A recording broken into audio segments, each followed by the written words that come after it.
नमस्कार सभी विद्यार्थियों का। मैं राकेश जांगीड़ आपका हार्दिक अभिनंदन करता हूं, स्वागत करता हूं। दोस्तों, जैसा कि आपने थंबनेल पे देख लिया होगा कि मेरा जो टॉपिक है राजस्थान के जो संप्रदाय के जो द्वैत, अद्वैत, विशिष्ट द्वैत वगैरह जो ये आप दर्शनीय मत पढ़ोगे, ये टॉपिक मैंने लिया है। एक बच्चा जो कि कोटा जिले से है, उसका बार बार मैसेज आ रहा था कि सर ये टॉपिक मेरे को बहुत पजल कर रहा है, इस पे एक वीडियो बना दीजिए। तो सोचा मैंने इसके ऊपर 5 मिनट का वीडियो बना दूं ताकि तमाम बच्चों का टॉपिक है वो एग्जाम में कभी तंग न कर सके और एग्जाम में आप इसको अच्छे से अचीव कर सको। दोस्तों, एग्जाम के अंतर्गत आपको राजस्थान में आप पढ़ोगे 4 संप्रदाय विशेष। वैसे तो राजस्थान में बहुत संप्रदाय पढ़ोगे, लेकिन राजस्थान के सगुण धारा के 4 संप्रदाय पढ़ोगे, निम्बारक, गौड़िया, वल्लभ और श्री या रामानुज संप्रदाय। एग्जाम में अक्सर आता रहता है कि इनका जो दर्शन या इनका जो मत था वो क्या था, या इनके जो ग्रंथ है वो कौन से हैं। तो आपको वहां पे सुमेलित करना आता है, तो किस प्रकार इस क्वेश्चन को आप एग्जाम में कर सको। हालांकि अपने पढ़ेंगे द्वैत, अद्वैत, 2 प्रकार के मत आते हैं। जो ईश्वर के 2 मतों को मानता है, ईश्वर के 2 मत को मानता है, वो द्वैतवाद के अंतर्गत है। जो ईश्वर के 2 मत को नहीं मानता, वो अद्वैतवाद के अंतर्गत आ जाता है। हालांकि आपको वहां पे इसकी एक्सप्लेनेशन नहीं करनी है, आपको सिर्फ वहां पे छांटना है कि अद्वैतवाद किसका मत था, द्वैतवाद किसका था, विशिष्ट द्वैतवाद किसका था। तो इसको दोस्तों मैंने चुटकी भर से मात्र ट्रिक से तैयार कर दिया है और यह टॉपिक आपको लाइफ टाइम याद रहेगा, इतना मेरा विश्वास है। तो लीजिए हम शुरुआत करें दोस्तों। जैसे कि दोस्तों आप पढ़ोगे संप्रदाय, अपने पढ़ेंगे ये 4 संप्रदाय है, निम्बारक, गौड़िया, वल्लभ और श्री रामानुज संप्रदाय। आपको इनमें दर्शन या मत पूछा जाएगा और इनके ग्रंथ पूछे जाएंगे, तो आप कैसे करोगे। देखिए, द्वैत और अद्वैत, द्वैत को दोस्तों वहां पे भेद लिख करके भी आ सकता है, द्वैत को भेद लिख के आ सकता है और अद्वैत को वहां पर अभेद लिख के आ सकता है। तो इसको भेद और अभेद इकट्ठा करें तो भेदाभेद मिलेगा, या इसको भेद को आप बोलो तो द्वैत और अद्वैत इकट्ठा करेंगे तो द्वैताद्वैत मिलेगा है। छांटना आपको। तो दोस्तों पहला संप्रदाय पढ़ोगे निम्बारक संप्रदाय।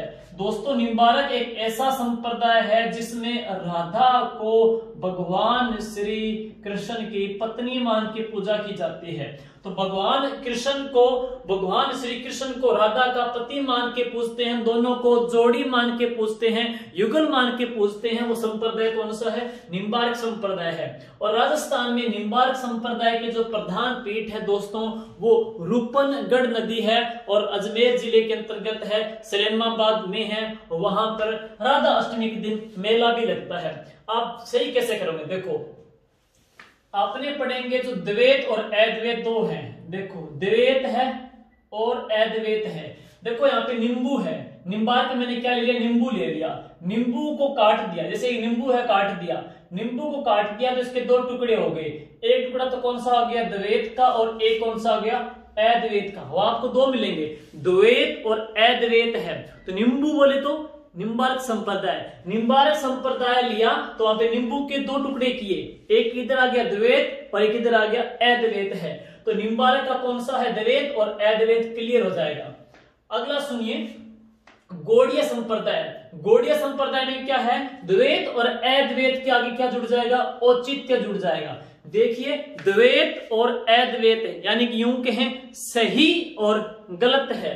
जैसे द्वैत और अद्वैत दोनों का आपने विभाजन किया, द्वैत अद्वैत का विभाजन किया तो वो तो हो गया नींबू, नींबू को काट दिया तो विभाजन हो गया। लेकिन द्वैत और अद्वैत का विभाजन करेंगे उचित रूप से, यानी कि उचित रूप से, और उचित रूप से जो फैसला है वो ऊपर वाला करता है।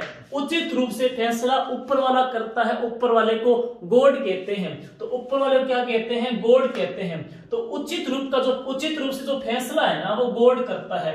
भले ही इस धरती के ऊपर है, सही गलत किसी को ठहरा दें, लेकिन सही कौन है व्यक्ति अपने, या तो उसकी आत्मा जानती है या फिर परमात्मा जानता है कि असल में सही क्या है। तो सही क्या है उसका फैसला उचित रूप से उसका निर्धारण है वो गॉड करता है। तो उचित रूप से निर्धारण कौन करेगा? गॉड करेगा। तो औचित्य कौन आ जाएगा? गॉड आ जाएगा दोस्तों।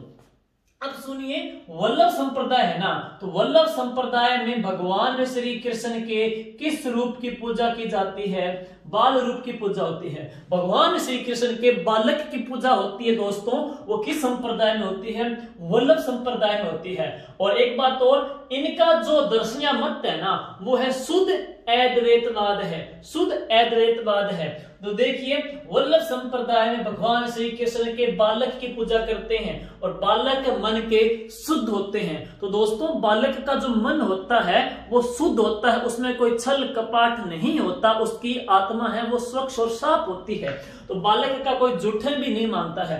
तो बालक क्या है? मन के शुद्ध होते हैं। और बालक वाला संप्रदाय कौन सा है? वल्लभ संप्रदाय है। तो वल्लभ संप्रदाय का अपने पढ़ेंगे वो क्या है? शुद्ध अद्वैतवाद है।